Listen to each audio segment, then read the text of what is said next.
Bem-vindo, Marcelo, mais uma vez. A palavra é sua.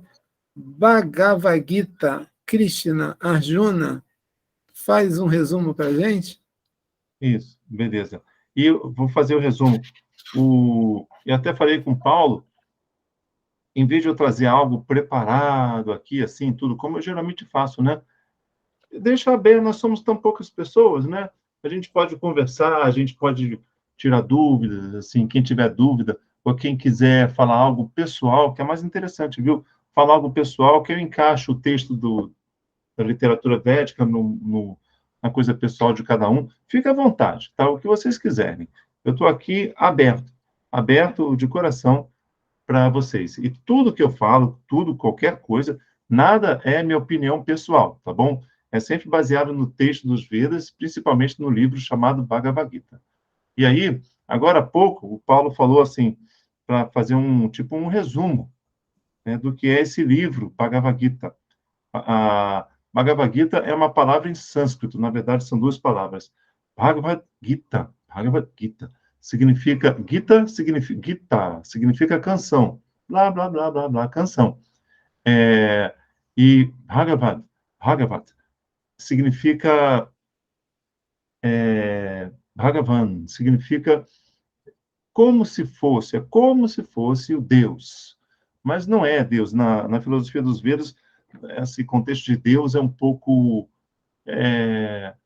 diferente. Mas é como se fosse Deus, né? Para resumir. Bhagavad Gita, então, significa canção de Deus. A canção de Deus não é uma canção que se fala sobre Deus, não. É a canção cantada por Deus. É uma forma poética de dizer a voz de Deus. Então, o livro Bhagavad Gita, que a gente fala Bhagavad Gita, é complicada essa palavra, né? Bhagavad Gita, significa a voz de Deus, como se ele estivesse falando. E Bhagavad Gita é todo escrito na primeira pessoa. Né? Eu sou assim, eu faço assim, eu sou isso. Essa primeira pessoa significa o Deus. Né? Mais uma vez, não é bem o Deus, né? Mas aí teria que explicar. É um conjunto, Atman, Brahman e Bhagavan. Mas é como se fosse o nosso Deus. Então, ao contrário, por exemplo, do Novo Testamento de Jesus Cristo, que é escrito sempre na terceira pessoa, né? E Jesus foi até lá e falou isso. Ele, como se fosse na terceira pessoa. Ele foi lá e fez isso. Aí, ele orou para o Pai, para o Deus, tudo. Então, o Novo Testamento, ele sempre terceiriza. É na terceira pessoa, ele. Bhagavad Gita é sempre na primeira pessoa. Então, isso é só uma curiosidade. E esse livro, Bhagavad Gita, ele faz parte da literatura dos Vedas. O que é fazer parte da literatura dos Vedas? Isso é um contexto mais amplo. Na verdade, Bhagavad Gita é um livro de explicação dos Vedas. Ele explica o conteúdo da literatura védica, certo? Porque a literatura védica é muito grande, muito grande. Então, existem alguns livros que explicam esse conteúdo, tá bom? São os Brahmanas, Aranyakas, Upanishads, uma parte da mitologia e os Itrasas. O livro Bhagavad Gita faz parte de um conjunto de livros que explicam os Vedas. Existem diversos livros que explicam os Vedas. As Upanishads são um conjunto de livros que explicam os Vedas. Inclusive, fazem parte do corpo dos Vedas também. Então, Bhagavad Gita não é, porque as pessoas pensam, o que são os Vedas? Os Vedas são o livro Bhagavad Gita. Não é bem isso, tá? Bhagavad Gita, então, é um dos muitos livros que explicam a literatura. Só que ele é mais famoso. Por que ele é mais famoso?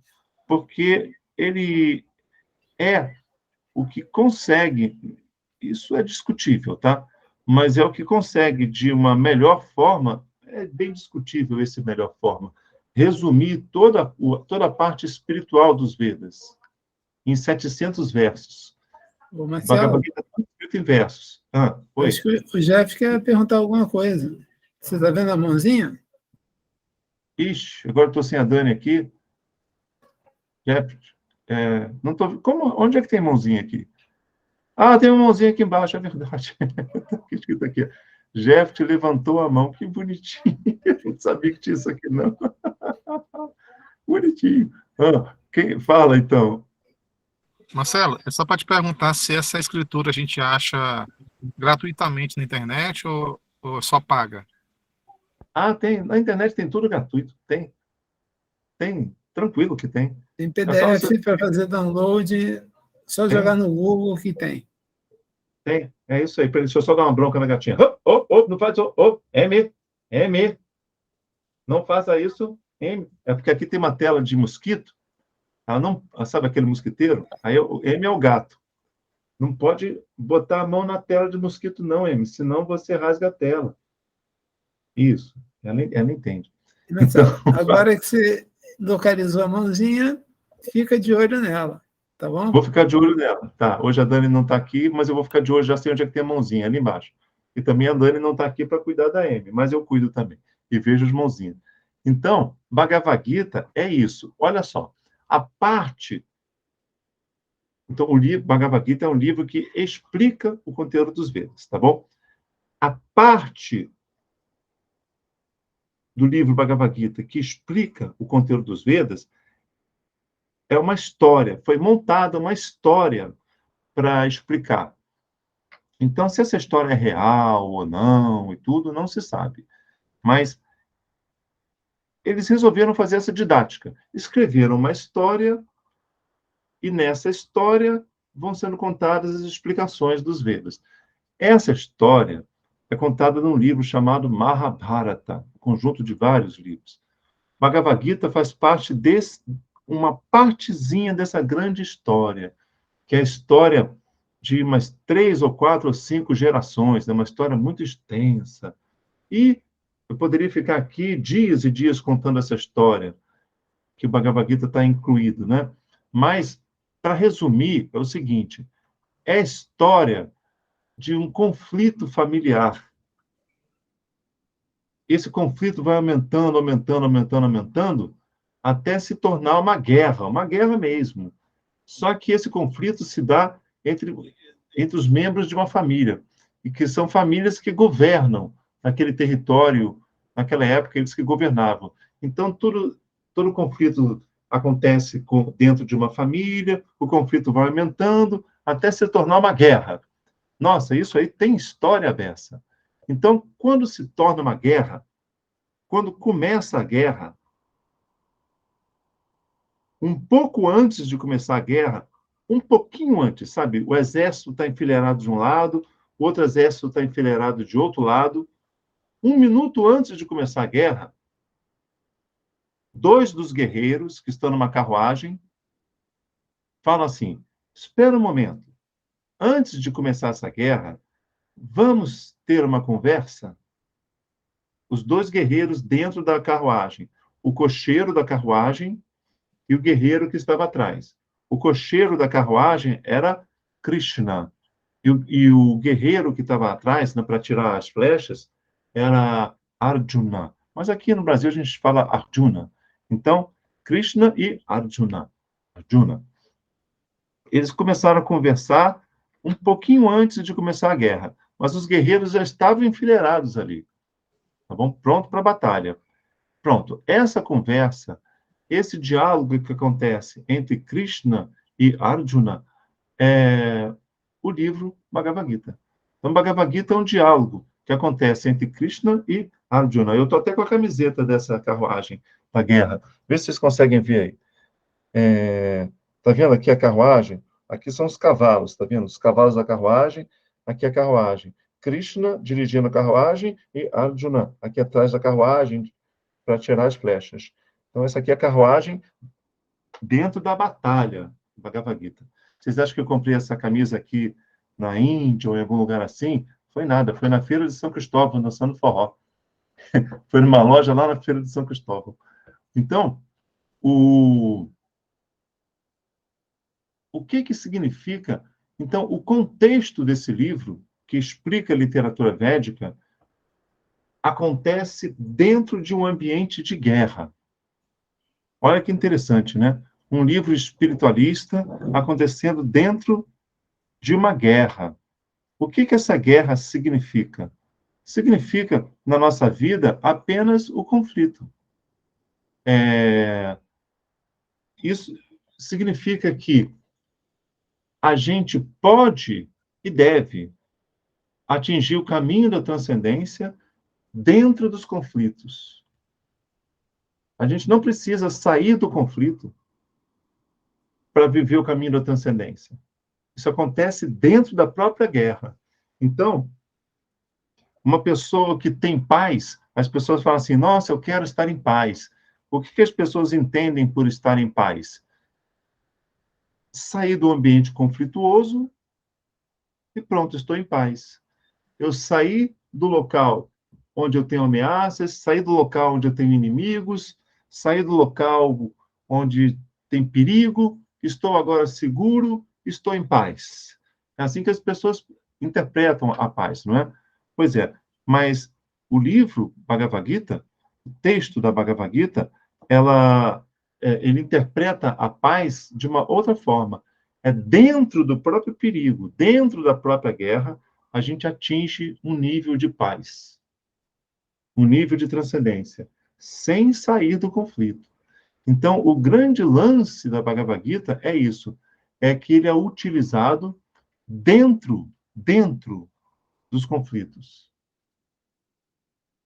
Certo? Ele é para ser aplicado no nosso dia a dia. É como se fosse Jesus, sabe? Jesus diante daquele ambiente ruim, conflituoso, que era na época dele, né?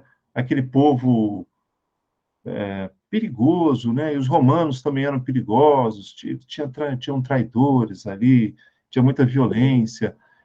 E ele, é como se ele, Jesus, atingindo o nível transcendental dentro daquele contexto.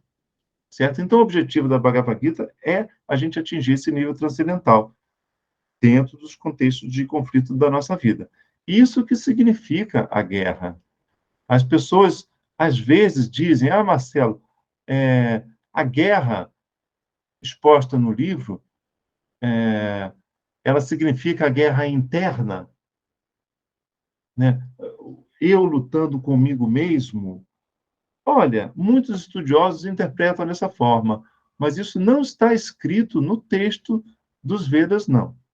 É simplesmente uma guerra que simboliza um conflito, que seriam os nossos conflitos do dia a dia. Não significa necessariamente uma guerra interna do nosso bem contra o nosso mal, sabe? Mas tem estudiosos que interpretam dessa forma. Eu não vejo dessa forma, até porque a literatura védica não explica dessa forma. Mas, então, em resumo, assim, de introdução ao livro Bhagavad Gita, para a gente entender o que ele é, tipo em alguns minutos, né, em 10 minutos que eu falei, é isso. Mas é uma forma bastante resumidinha, né, para explicar a literatura. Mas agora eu estou ouvindo vocês, não é? Assim, ficou... o Paulo César está ali, ó. Agora eu estou olhando a mãozinha. O Paulo César levantou a mão. Paulo César era Paulo. Oi, Paulo. Estou num ambiente diferente aí hoje. Ô Marcelo, tem uma passagem no Evangelho de Lucas em que Jesus fala: os pais vão ficar contra os filhos e os filhos contra os pais, as mães contra as filhas contra as mães, as sogras contra as noras e as noras contra as sogras. Você vê alguma similaridade com essa guerra entre famílias, né? Que você citou aí, que é a Bhagavad Gita? Olha, na verdade, eu não sei responder, porque eu não conheço o contexto desse texto que você está falando. Eu não conheço, então eu não sei fazer a comparação. Né? A guerra familiar que acontece ali na Bhagavad Gita é por causa do seguinte: Arjuna, que é o guerreiro que está aqui na camisa, né, esse guerreiro aqui, ele vai lutar na guerra. Então, ele está disposto, né, como um soldado, a matar os soldados inimigos, como todo soldado, normalmente, numa guerra faz, né? Ele vai disposto a matar as pessoas que estão do outro lado. Só que, como aquilo ali é uma guerra de família, onde todo mundo cresceu junto, desde pequenininho, né? Eles tiveram os mesmos professores, frequentaram as mesmas escolas, né? Alguns eram parentes, eles todos são parentes, na verdade, de um lado e do outro, um lutando contra o outro. E aí Arjuna já sabia disso, sabe? Mas quando chegou lá no campo de batalha, sabe aquele negócio longe dos olhos, longe do coração? Quando ele já sabia disso. Mas quando ele chegou lá no campo de batalha e viu o lado oposto, cheio de parentes dele, aí ele falou para Krishna, olha, cara, não vai dar não. Isso não vai rolar, cara. Eu não vou lutar numa batalha para matar os meus próprios parentes. Está vendo aquele ali? Ó? Aquele ali eu cresci com ele. Aquele ali eu joguei bola com aquele ali. Ó. Aquele ali eu joguei joguinho de internet com aquele ali. Sabe? Não tem como, Krishna. Não vou lutar, não. Aí Krishna falava, mas, cara, você já está aqui no campo de batalha, agora que tu me fala isso, cara, como é que vai ficar? Sabe? Aí cria um conflito na cabeça de Arjuna. Então, essa coisa da guerra familiar, o que serviu para o texto da Bhagavad Gita? Criar um conflito na cabeça de Arjuna.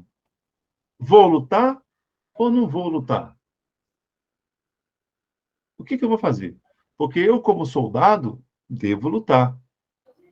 Mas eu, como familiar, não devo lutar, porque eu vou matar os meus familiares. O que eu faço agora? Sabe? Então, esse conflito. E esse conflito tem uma história, o porquê dele ter acontecido. Então, nesse texto da Bhagavad Gita, o conflito entre famílias só serve para isso, para criar um conflito na cabeça de Arjuna de o que é o certo a fazer ali. Pronto, esse é o contexto. Mas eu não sei qual é o contexto do texto que você falou.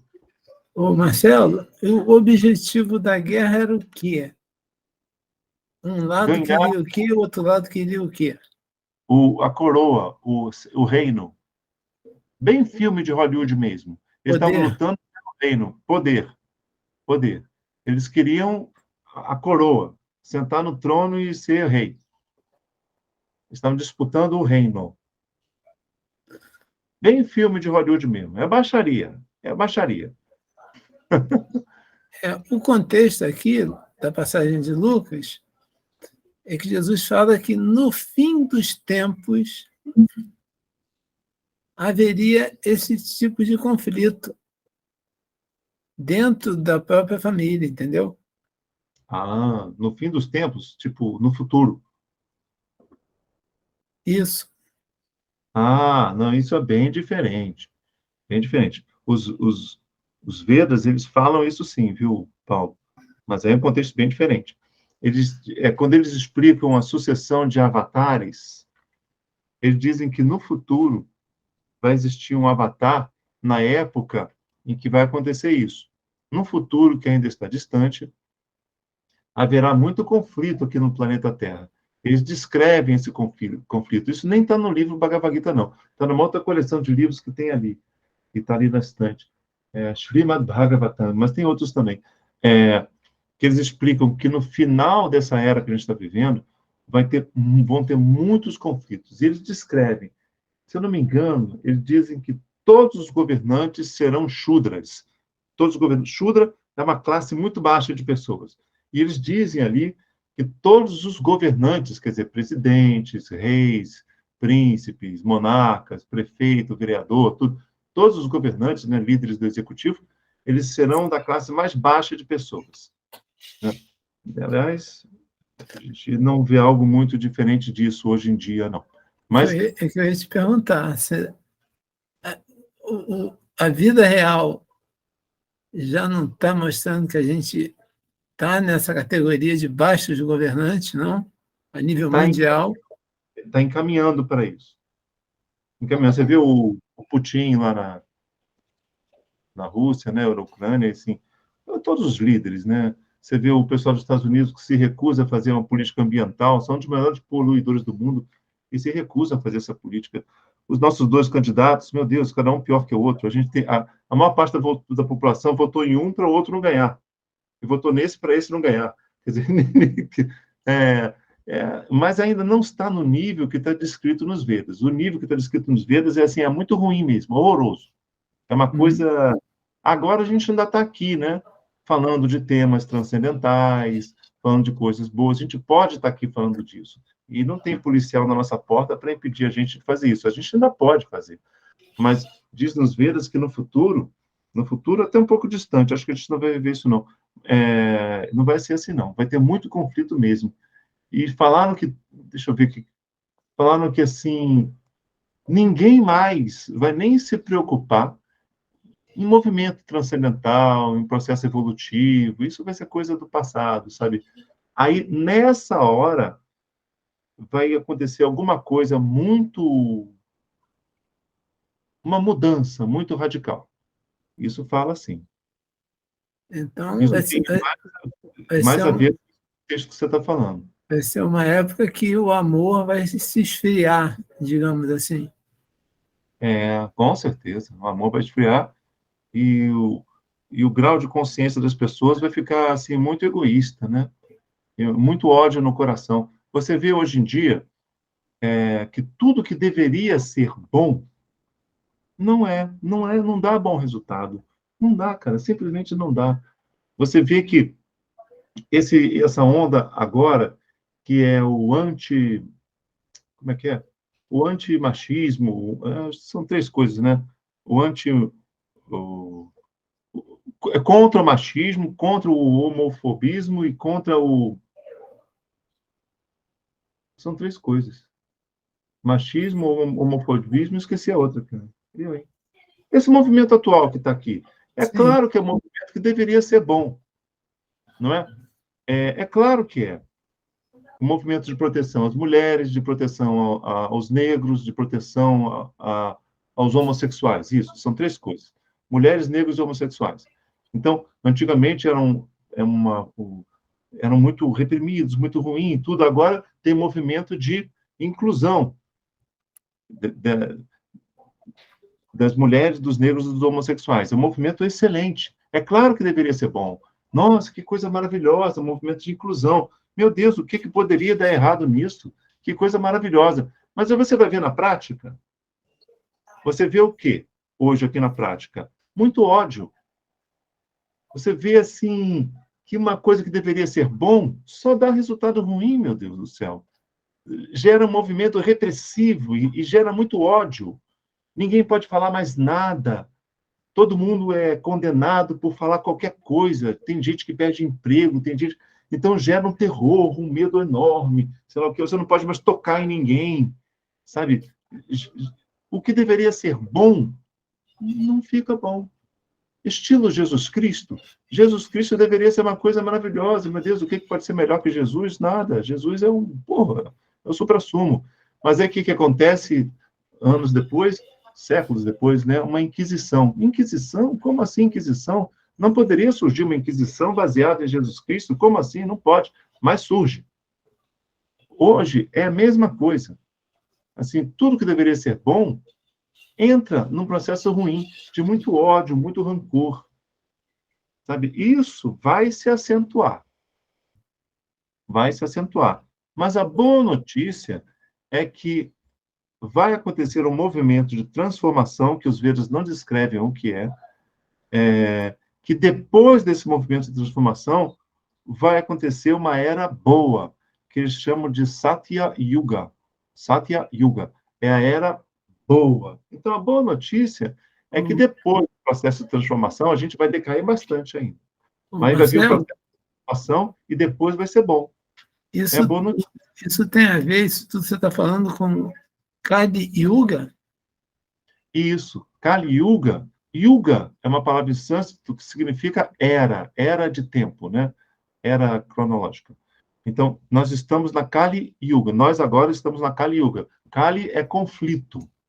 Então, Kali Yuga é a época que nós estamos vivendo, que é a época do conflito. A época seguinte a essa vai ser Satya Yuga, que é a era da verdade, a melhor era. Então, a gente vai passar de uma era ruim, que é a nossa, essa que eu descrevi agora, né?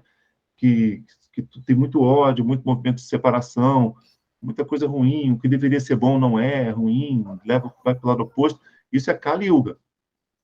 Mas depois vai acontecer um movimento de transformação e depois vai vir Satya Yuga, que é uma era muito boa. Aí, nós estamos na Kali Yuga, mas alguns autores acham que nós não estamos na Kali Yuga, mas a maior parte considera assim. Isso. O Marcelo, tem uma classificação didática que Kardec fez na doutrina espírita, que fala que essa modificação nós estaremos saindo de uma categoria de planeta de provas e expiações, estaremos mudando para uma categoria um pouco melhor, seria de regeneração, e caminhando para mundos melhores. Eu acho que aí as duas coisas batem, né? Ah, perfeito, perfeito. Ele prevê um processo de melhoria, como você falou, né? de melhoria. Acontece uma piora, uma degradação, mas depois acontece uma coisa transformadora, que não sabemos o que é, e depois vai vir um processo melhor. Com certeza. Com certeza. Essa é a expectativa. Só que os Vedas dizem claramente que os espaços de cada era, de cada yuga, são longos. Então, esse processo, ele é rotativo. A gente está vivendo Kali Yuga. A próxima era vai ser Satya Yuga, que vai ser uma era muito boa. Mas depois vai acontecer o mesmo processo. Vai decair, e depois vai vir outra Satya Yuga. E depois vai decair de novo e vai vir outra Satya Yuga. Sabe? Então a gente vai entrar numa era melhor, mas que também depois vai decair. E depois vai vir uma era melhor de novo. E acontecem ciclos assim. Ciclos de eras boas e eras ruins, e eras boas e eras ruins, e eras boas e eras ruins. E é um ciclo infinito. Então, a gente não vai viver uma era boa no futuro e boa permanecerá para sempre. Não é assim, não. Vai passar pelo mesmo ciclo de eras. Quem sabe, a gente já não viveu ciclos assim, naquelas mitológicas, né, cidades de Atlântida e Lemúria, sabe, essas coisas. Quem sabe? Os Vedas dizem que no passado os seres que aqui habitavam tinham um ciclo de vida muito maior do que o nosso, viu? Tipo, vivia muito mais do que a gente. A gente só vive 100 anos, eles viviam 10 mil anos, sabe? Cada pessoa, não era pessoa, eram outros seres, viviam 10 mil anos e tinham um poder intelectual extremamente maior que o nosso. Tanto é que os Vedas, naquela época, eram falados uma única vez. Aí, uma única vez era absorvido e ficava na cabeça. Hoje, para a gente absorver o conteúdo espiritual, a gente tem que praticar toda semana, toda semana. Yogananda diz que a gente tinha que praticar todos os dias, mas a Bhagavad Gita diz que não precisa ser todos os dias, mas tem que ser periódico. Periodicamente, a gente tem que entrar na onda do conhecimento transcendental, senão a gente perde, viu? Porque o mundo é muito forte mesmo. Na semana passada mesmo, eu estava até bem, eu estava indo malhar, voltando da malhação, vindo para casa, e vi, eu não participei, mas eu vi na minha frente 2 homens brigando por causa de uma discussão de trânsito, sabe? Um deles era adolescente até, o outro não era adolescente, mas também não era muito mais velho, não. Eram os 2 muito jovenzinhos. E, poxa, e começaram a discutir, falar palavras feias e tudo, e ficou aquela energia muito negativa. Eu me lembro que eu fiquei, acho que foi agora a semana mesmo que passou, eu fiquei com aquela energia pesada em mim o dia inteiro, sabe? O dia inteiro. Foi difícil dissipar aquilo, foi difícil. Você vê que acabou dissipando, mas, sabe, foi um trabalho árduo. Por que aquilo ficou tão impregnado assim? O que eu quero dizer é o seguinte: se a gente relaxar na onda transcendental, a coisa negativa, o ambiente negativo fica impregnado da gente. a gente tem que praticar sempre, ter a mente sempre voltada para o transcendental. Senão, o mundo de Maia engole a gente. Então, e os Vedas, eles colocam, tem várias práticas que a gente pode fazer. Tem meditação, você pode cantar mantras, você pode ler as escrituras, pode ser o que for, mas você tem que ter a mente conectada em Bhagavan, como se fosse o nosso Deus, né? O tempo inteiro. Inteiro, inteiro. O grande segredo da gente sobreviver a Kali Yuga bem é ter Deus na mente o tempo todo. O tempo todo. Eu estou usando a palavra Deus indevidamente, viu? Mas, senão eu teria que explicar. Marcelo, tem algum sinônimo? Não sei, é uma dúvida. A palavra Bhagavan e a palavra Mahatma são sinônimos ou são coisas completamente diferentes? Não, de certa forma, eles são sinônimos, sim. Ó, Mahatma. De onde você tirou Mahatma? Gandhi? Gandhi, é o Mahatma Gandhi? Tem uma palavra... Então, eu vou explicar isso aí, mas essa seria uma explicação muito profunda, viu? Não sei se cabe em um pequeno resuminho. Mas tudo bem, vamos lá. O que eu sou de verdade? O que eu sou? A Bhagavad Gita, ela sempre é a ciência do eu. Ela fala sobre você. Você tem que saber o que você é. Então, você é o Paulo, eu sou o Marcelo, Sebastião é o Sebastião. Não, tudo isso é corpo. O que eu sou, então? Eu sou um espírito desencarnado? Não, o espírito desencarnado é corpo também. É corpo também. É corpo igual nós temos um corpo, o espírito é um corpo, o nosso corpo aqui é outro corpo. Não é isso. Eu sou aquilo que eu sou. Foi o que como Deus se apresentou para Moisés, né? Eu sou o que eu sou. Então, esse eu sou é a minha essência infinita. É muito difícil a gente entender, alcançar a nossa essência infinita. Apesar de ser muito difícil, é o objetivo dos Vedas. Então, essa nossa essência infinita, aquilo que nós de fato somos, que não é o espírito desencarnado, viu? É a nossa essência, é como se fosse a nossa existência, a minha existência, certo? Isso precisa de uma explicação maior. Mas a essa minha essência infinita, o meu eu sou, o nome em sânscrito para isso é Atman. Alguns falam Atma, mas pode ser também, tá? Mas vamos falar Atman. Então, Atman é o nome para o nosso eu sou. Como se fosse a nossa essência divina, sabe? Atman. Atman, na verdade, é um pronome, eu, mas é um pronome reflexivo, significa eu mesmo, eu mesmo, sabe? É um pronome, eu.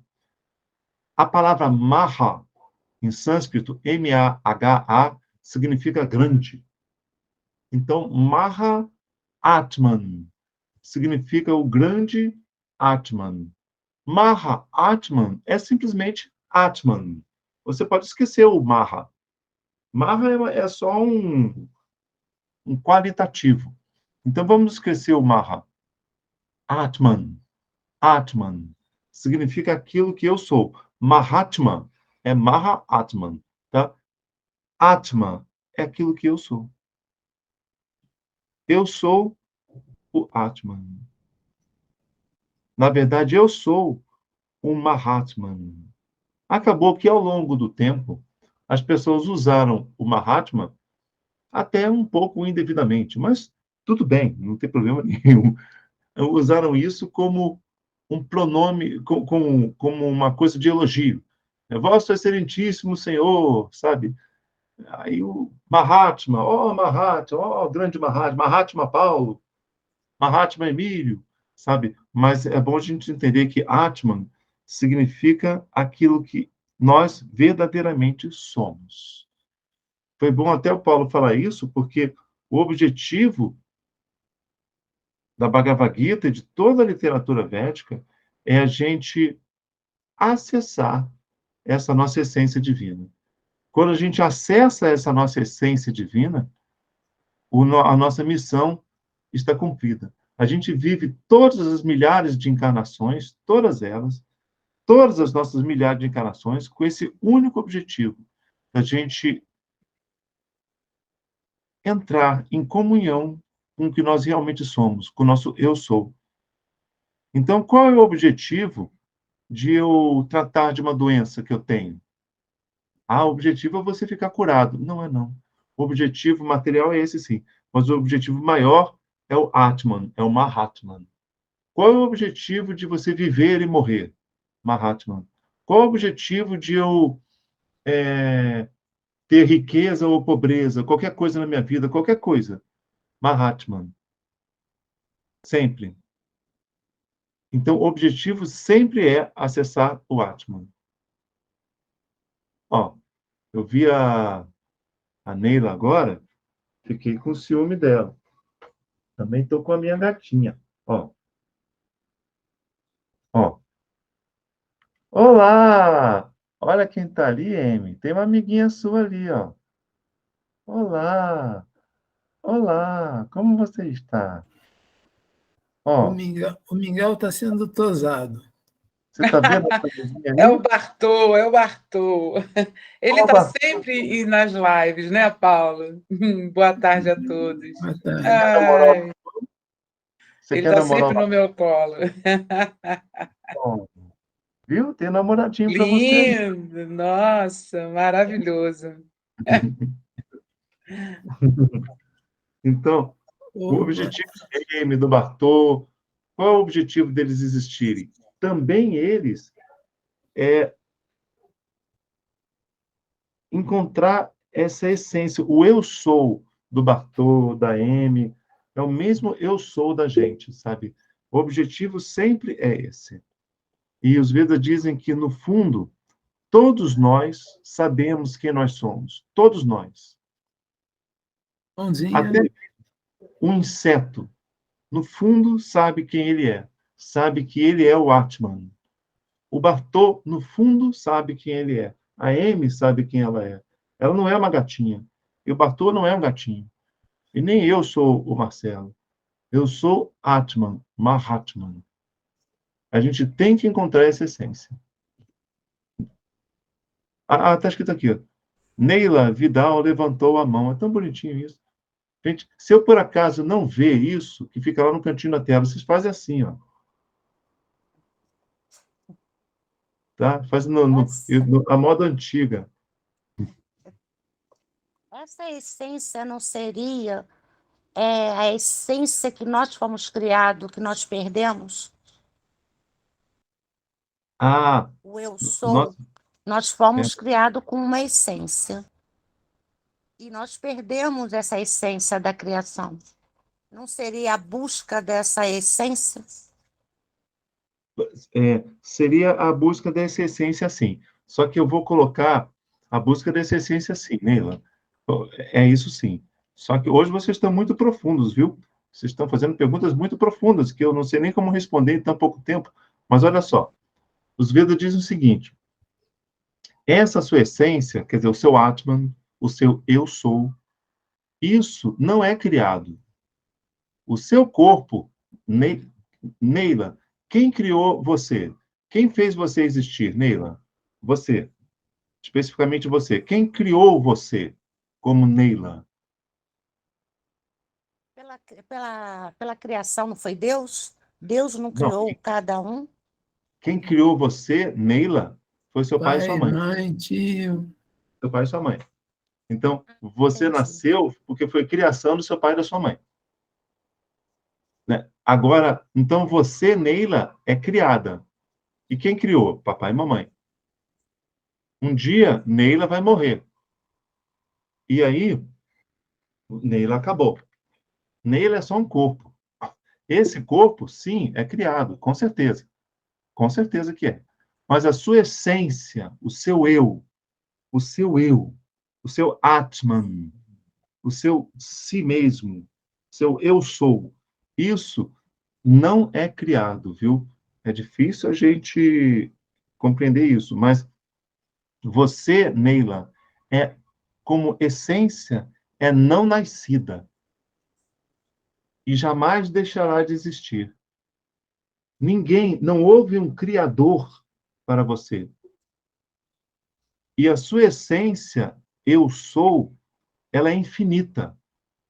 Infinita, Neila, é infinito mesmo. Infinito é infinito, não é meio infinito. Não existe um criador.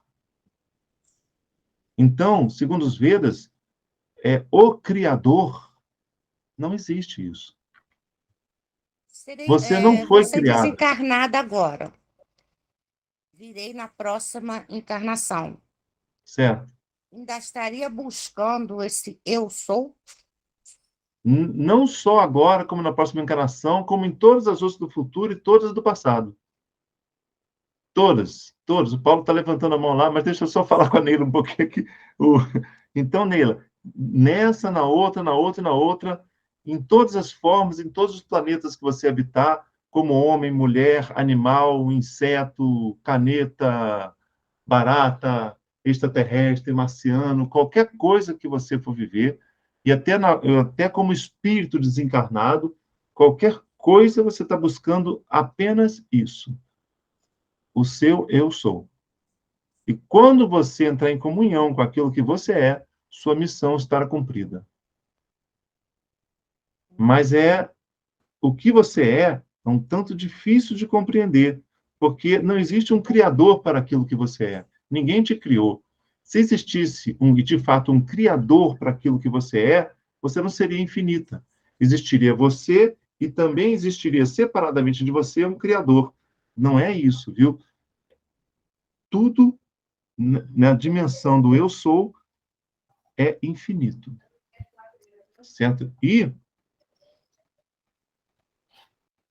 aos poucos a gente vai atingindo essa consciência vai incorporando isso no dia a dia. Um grande sintoma, eu vou dizer um sintoma que acontece, isso é importante que eu vou falar, viu? Como eu vou saber se eu estou atingindo esse objetivo do eu sou? Olha, um grande sintoma é o seguinte, preste atenção. Você não sai do mundo. Não é como se você tivesse, entra num transe, fica, estou numa conexão transcendental. Não é bem isso, não. Você vê tudo, você está no mundo, você está com seus problemas na cabeça, o nosso preço do tomate, o Lula, o Bolsonaro, a guerra da Ucrânia, ai meu Deus do céu, as praias estão poluídas, tem muito assalto na rua, sabe? Eu tenho que cuidar da minha família, o plano de saúde está caro, sabe? Todos os problemas estão na nossa cabeça, mas nada disso tem peso. Esse é o sintoma. Tudo existe, mas é como se fosse tudo leve, sem o menor peso mesmo. Tipo, você está em paz. Os conflitos estão existindo na nossa vida e a gente não sai deles. A gente vive os conflitos, mas eles não têm peso. É místico isso que eu estou falando. É místico. Mas eles não têm peso. Seria como eu estou passando, mas não sou isso. Você não é isso. E, ao mesmo tempo, é. O meu professor disse assim, quando a gente está no nível transcendental, a resposta é sempre sim e não. No nível não transcendental é ou sim ou não, é uma coisa ou outra. Mas no nível transcendental é sempre sim e não. Ele já me falou isso há 15 anos, eu lembro como se ele estivesse falando aqui agora para mim. Então, você é isso que você está vivendo? Não, claro que não. Mas é sim. É místico, é transcendental. Imagina, isso vai ajudar você. Imagina você sendo Jesus. Você já vi passar um instantinho. Imagina você, Neila, sendo Jesus Cristo.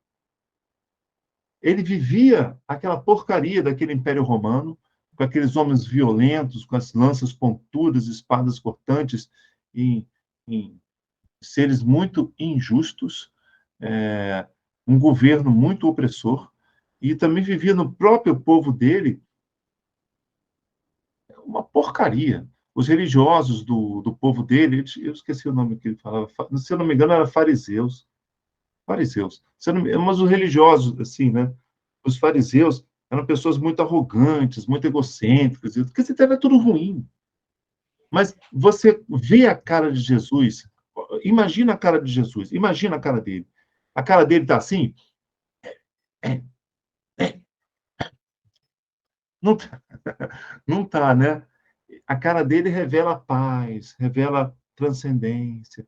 Ele vive naquilo tudo, ele não escapa daquilo, mas ele está. Então, ele é aquilo? Sim, é claro que ele é. Mas ele é aquilo? Não, é claro que ele não é. Entendeu? Ele está transcendental a tudo, embora em tudo. E isso revela nele uma grande paz. Ele vive o Império Romano, mas o Império Romano não tem peso algum sobre ele. Ele vive os fariseus e a coisa ruim do povo dele, também onde ele vivia, as traições e tudo, a troca por Barrabás, mas nada disso tinha peso dentro dele. Esse é o sintoma transcendental, viu, do eu sou. Ele falava de uma outra forma. Ele dizia, eu e o Pai somos um. Mas é eu em comunhão com aquilo com que eu, de fato, sou. O Mahatman. O Mahatman. Certo? Certo, Paulo? Duas falas de Jesus, ele falou que eu estou no mundo, mas eu não sou do mundo. E a minha paz vos dou, a minha paz vos deixo. Não vou-la dou como dá o mundo. Isso, perfeito, perfeito, perfeito. Maravilha. Jesus é show de bola, né? É isso mesmo. Né? Agora, esse caminho de entrar em conexão com o que eu sou é, como eu disse, né, aquilo que Jesus disse: eu e Deus somos um, eu e o Pai somos um. É a conexão com aquilo com que eu de fato sou. Mas aí tem que entrar num processo de não separação. Nossa, isso a gente atinge aos pouquinhos, aos pouquinhos. E tudo que acontece na nossa vida, tudo que acontece, qualquer coisa que você imagina, Lula, Bolsonaro, qualquer coisa que acontece na nossa vida, qualquer coisa, serve para nós, tem para nós o propósito de eu e o Pai somos um, da gente entrar em conexão com a nossa própria essência divina, o Atman, o Mahatman. Esse é o objetivo de todos os Vedas, viu? O Mahatman, que é o Atman. Atman.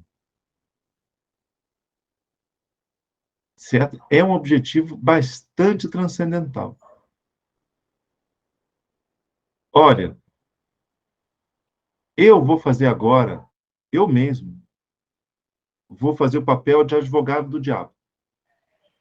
Eu vou falar contra o que eu falei. Certo? Então, eu disse o objetivo dos Vedas. Eu vou me opor ao que eu falei. Marcelo, esse objetivo de alcançar o Atman, o seu eu sou, sua essência infinita, isso, na verdade, é muito supremo. É superior demais.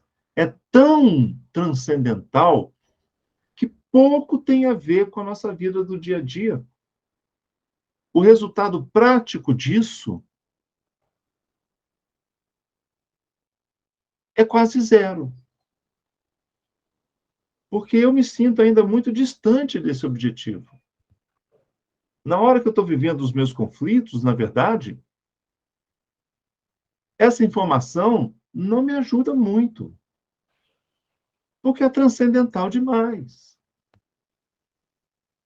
Precisaria de uma coisa mais pragmática, sabe? Mais palpável. E aí, o que eu responderia para essa pessoa? Você tem toda a razão. É uma crítica que eu mesmo faço à literatura védica.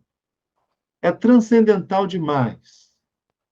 E, às vezes, não dá um efeito prático. Não cura a minha ansiedade. Não cura a minha angústia, a minha depressão. Porque é muito longe da nossa realidade. Quando Jesus diz, eu e o Pai somos um, é que a gente lê a fala dele, passa batido, e fala, nossa, que lindo aquilo. Tá, que lindo, mas põe isso na prática para você mesmo. Eu e o Pai somos um, o máximo que as pessoas atingem é ficar rezando para um Deus. Entendem isso dessa forma, vou rezar muito para um Deus. Meu Deus, não é isso. As pessoas, isso é um processo de separação. Se você está rezando para um Deus, você está com a mente separada. É um processo de integração. Você tem que se integrar à sua essência. Só que isso é elevado demais. Eu acho que a literatura védica não é para o ser humano. Para o ser humano, não dá efeito nenhum. Estudar os Vedas ou não estudar nada é a mesma coisa, porque está elevado demais.